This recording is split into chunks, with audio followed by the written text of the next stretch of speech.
बिस्मिल्लाहिर्रहमानिर्रहीम। अस्सलाम वालेकुम।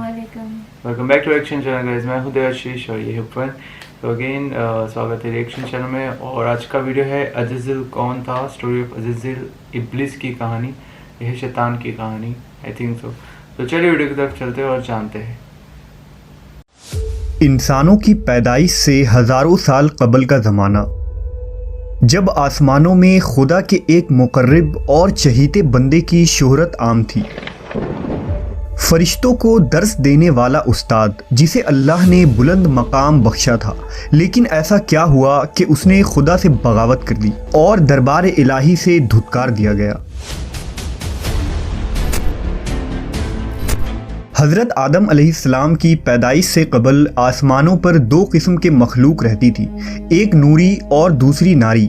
नूरी मखलूक नूर से पैदा किए गए थे, जिसे मलाइका या फरिश्ता कहा जाता है। ये दिन रात इबादत इलाही में मसरूफ़ रहा करते थे और इनके यहाँ ना औरतें होती थी और ना ही उनकी नस्ल चलती थी।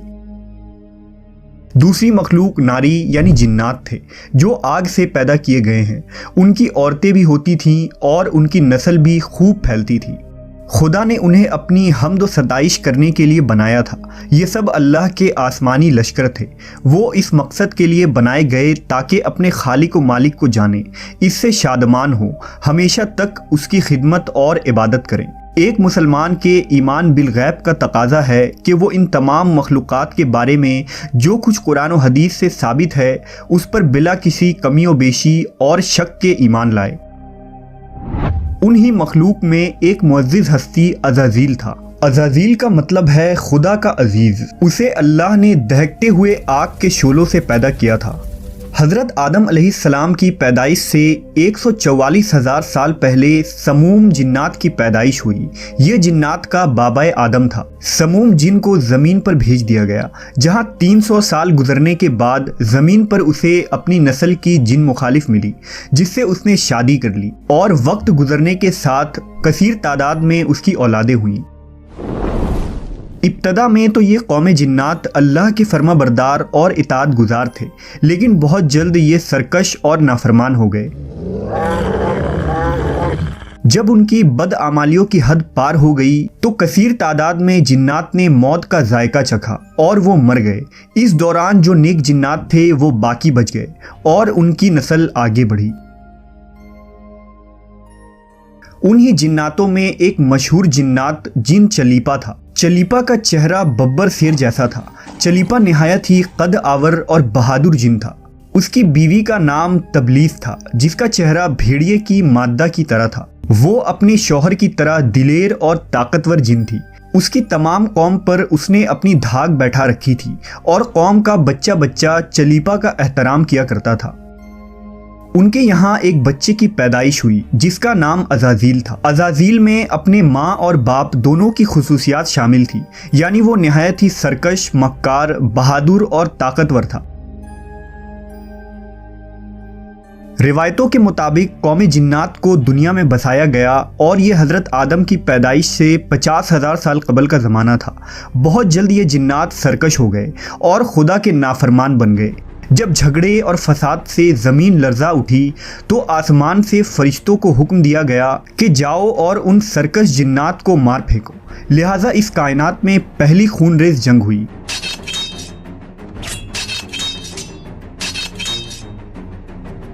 जिसमें अज़ाज़ील के माँ बाप यानी चलीपा और तबलीस ने बड़ी बहादुरी से जंग की, लेकिन फरिश्ते उन पर गालिब आ गए। फरिश्तों का वार उन जिन्नातों पर इस तरह पड़ता कि वो अश खाकर गिर पड़ते।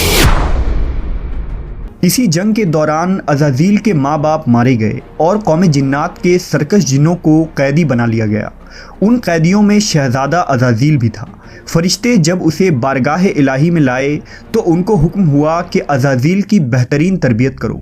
चुनांचा फरिश्तों ने अज़ाज़ील की तरबियत बेहतरीन अंदाज से की। इबादत, रियाजत के तरीके और आदाब सिखाए गए। इस तरह वो बहुत जल्द अल्लाह का मुकर्रब तरीन बंदा बन गया। एक वक्त ऐसा आया कि अज़ाज़ील अल्लाह का सबसे चहीता, इबादत गुजार, रियाजत करने वाला और जाहिद बंदा था, जिसमें उसका कोई सानी न था।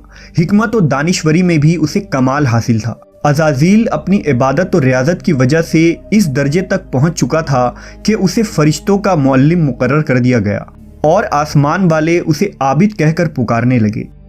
हज़रत काब बिन अहबार का बयान है कि अज़ाज़ील 40,000 बरस तक जन्नत का ख़जानची था, 80,000 बरस तक फरिश्तों का साथी रहा, 20,000 साल तक फरिश्तों को वाज सुनाता रहा। जिस मिंबर पर बैठकर अज़ाज़ील फरिश्तों को दर्स दिया करता था, उसी मिंबर के नीचे हज़रत जिब्राईल, मीकाईल, इसराफील और इज़राइल अलैहिस्सलाम बैठकर उसकी दर्स व तदरीस सुना करते थे। लेकिन अल्लाह को बखूबी आगाही थी कि ये असल में लईन है और एक मुअय्यन मुद्दत के बाद ज़लील होगा और अपने अंजाम से गाफिल इस अज़ाज़ील का खात्मा कुफ्र के हालत में होगा। लिहाजा एक रोज़ अज़ाज़ील ने लूहे महफूज को देखा कि उसमें एक इबारत तहरीर की गई है जिसके अल्फाज थे कि मैं अल्लाह की पनाह मांगता हूँ शैतान मरदूद से। इस इबारत को पढ़ते ही अज़ाज़ील गालिबन 2000 साल तक रोता रहा और बारगाह इलाही में हाजिर होकर दरियाफ्त करने लगा कि ए रब्बुल आलमीन, ये शैतान रजीम कौन होगा जिससे पनाह मांगी जाएगी। अल्लाह ने अर्ज़ किया, हमारा एक ऐसा बंदा जिसे हर नेमत से सरफराज किया जाएगा मगर एक हुक्म ना मानने की वजह से वो मरदूद हो जाएगा। अज़ाज़ील ने ख्वाहिश की कि मैं उस मलऊन को देखना चाहता हूँ, जिस पर अल्लाह की जानिब से अर्ज़ किया गया कि तू जल्द उसे देखेगा। अज़ाज़ील हर लम्हे इस सोच में गमगीन रहता कि आखिर वो मलऊन कौन होगा जो खुदा का हुक्म मानने से इनकार करने की जुर्रत करेगा। इस खौफ से वो मज़ीद इबादत और तौबा में मसरूफ़ रहने लगा, यहाँ तक कि हज़ारों साल बीत गए। जब एक रोज़ अज़ाज़ील को मालूम हुआ कि अल्लाह ताला एक नई मखलूक पैदा फरमा रहे हैं जिसके लिए दुनिया के हर कोने से मिट्टी लाई गई है। अल्लाह तबारक व तआला ने हज़रत आदम के पुतले को अपने दस्त कुदरत से पैदा फरमाया और ये बग़ैर रूह के 40 साल तक इसी हालत में पड़ा रहा। फरिश्ते जब उसके पास से गुजरते तो घबरा जाते। उनमें सबसे ज़्यादा घबराने वाला इब्लीस था। ये उसके पास से गुजरता तो उसे मारता, जिसकी वजह से उस जिस्म से ऐसी आवाज़ निकलती जैसे खनखनाती मिट्टी की ठेकरी से निकलती है। और फिर वो दिन भी आ गया जब रब्बिल आलमीन ने फरिश्तों से फरमाया कि मैं ज़मीन पर अपना एक नायब बनाने लगा हूँ, वो ज़मीन पर मेरे अहकाम को नाफिज करवाएगा।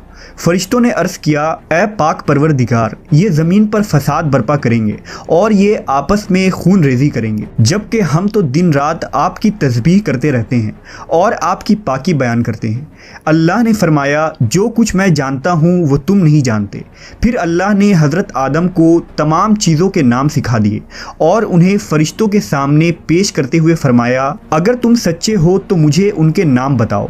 उन्होंने कहा, तू पाक है, हम तो इतना ही जानते हैं जितना तूने हमें बताया है, बेशक तू बड़े इल्म व हिकमत वाला है।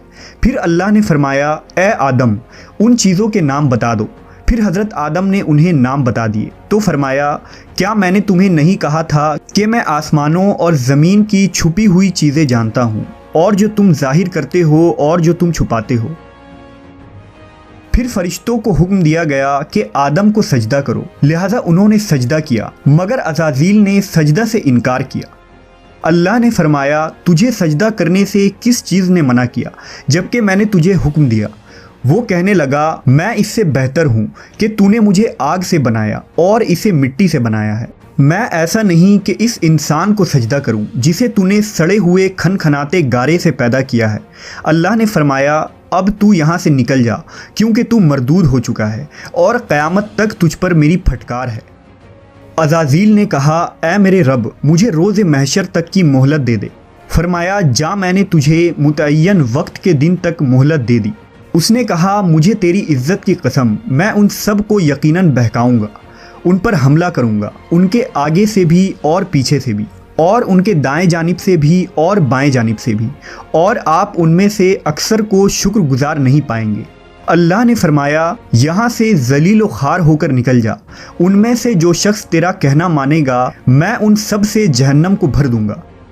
और यूं बारगाह खुदावंदी से धुतकारे जाने के बाद अज़ाज़ील इब्लीस बन गया। अपनी गुरूर तकब्बुर और रौनत की बिना पर उसकी हज़ारों साल की इबादत और रियाज़त ज़ाय हो गई और उसे अर्श से फ़र्श पर पटक दिया गया।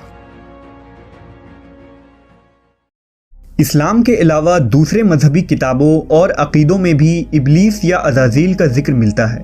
یونانی کتابوں میں اسے اپولین اور کتاب مقدس میں لوسیفر یا سیٹن کہا گیا ہے۔ زمانہ قدیم سے ہی ایک منفرد مذہب اور گروہ اس شیطان یا لوسیفر کی پوجا کرتے آ رہے ہیں، جن کا ماننا یہ ہے کہ خدا سے لوسیفر کا بغاوت کرنا بالکل درست تھا۔ وہ عزازیل کو ایک عظیم قوت قرار دے کر خدا کی مخالف میں کھڑا کرتے ہیں اور شیطان کی عبادت کرتے ہیں۔ اس مذہب کے ماننے والوں کو سیٹنسٹ کہا جاتا ہے۔ روایتوں کے مطابق ابلیس کی موت کا وقت اسرافیل کے پہلے اور دوسرے سور پھونکنے کے درمیان کا وقت ہے، جب اسے دی گئی مہلت پوری ہو چکی ہوگی اور وہ ذلیل و خوار ہو جائے گا۔ قرآن مجید کے مطابق روز حشر خدا کے فیصلے کے بعد ابلیس اپنے پیروکاروں سے اعلان برات کرتے ہوئے کہے گا کہ تم اپنے گناہوں کے خود ذمہ دار ہو۔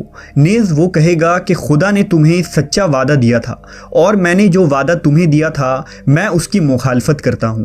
مجھے تم پر کسی قسم کا کوئی تسلط حاصل نہیں تھا سوائے اس کے کہ میں نے تمہیں بلایا اور تم نے میری پکار پر لبیک کہا۔ پس مجھے ملامت نہ کرو، اپنے آپ کو ملامت کرو۔ اب میں تمہارا فریاد رس نہیں ہوں اور نہ تم میری فریاد رس ہو سکتے ہو۔ عزازیل کا حضرت آدم علیہ السلام کو سجدے سے انکار کا جذبہ حسد تھا، جس نے اسے مجبور کیا کہ میری جگہ آدم کو کیوں مل گئی۔ یہ اس کا جذبہ تکبر اور غرور تھا کہ میں سب سے اعلیٰ ہوں۔ یہ صرف اس ایک سجدے کے انکار کی بات نہیں تھی، بات اطاعت سے سرکشی کی تھی۔ ابلیس نے دل میں خود کو رب مان لیا تھا۔ اس شرک عظیم کے نتیجے میں ابلیس تا قیامت رسوا اور لعنتی ٹھہرا اور اولاد آدم کو بھٹکانے کے لیے آزاد قرار پایا۔ یہ تھی عزازیل کی کہانی، ابلیس کی کہانی، لوسیفر کی کہانی، سیٹن کی کہانی۔ تو یہ ریئل کہانی ہے۔ اب آج ہمیں پتہ چلا کہ سیٹن یا شیطان کیسے آیا اور کیسے وہ آج بھی انسانیت کو گمراہ کرتا ہے، غلط کام کے لیے مجبور کرتا ہے۔ تو اپنے آپ کو پہچانو، اپنے ایگو کو، وہ آپ کا جو ایگو ہے وہ ایگو نہیں، وہ ایک سیٹن ہے، وہ ایک شیطان ہے، وہ ابلیس ہے۔ تو آپ ضرور اپنے ایگو کو پہچانیں اور غلط کام سے دور رہے۔ اگر غلط تھاٹس آتے ہیں تو اس کو دور کیجئے، آپ کو ضرور لائف کو پیس میں لے جانے کے لیے آسان رہے گا۔ اور اینجلس کی باتیں سنیں، آپ کے برین میں ضرور شیطان ضرور پہلے آئے گا اور وہ آپ کو ضرور گمراہ کرے گا اور آپ کو ضرور چیزیں ایزی اور بولتے نا، آپ کو ایسا لگا کہ چیز یہ ایزی ہو گئی ہے یا اس چیز میں بہت مزہ آ رہا ہے، تو ضرور وہ شیطان کا کام ہے اور آپ کو شاید آگے کی لائف میں ضرور اس سے تکلیف ہونے والی ہے۔ تو اپنے آپ کو پہچانیں، اپنے سول کو پہچانیں، تو ضرور آپ کے لیے اچھا رہے گا اور انسانیت خوشحال رہے گی۔ تو اور اللہ کی بات سنیں۔ تو اچھا لگا آج کا ویڈیو ہے نا، ضرور لائک شیئر اور کمنٹس کر کے بتا دینا۔ ملتے ہیں اگلے ویڈیو میں، تب تک کے لیے اللہ حافظ۔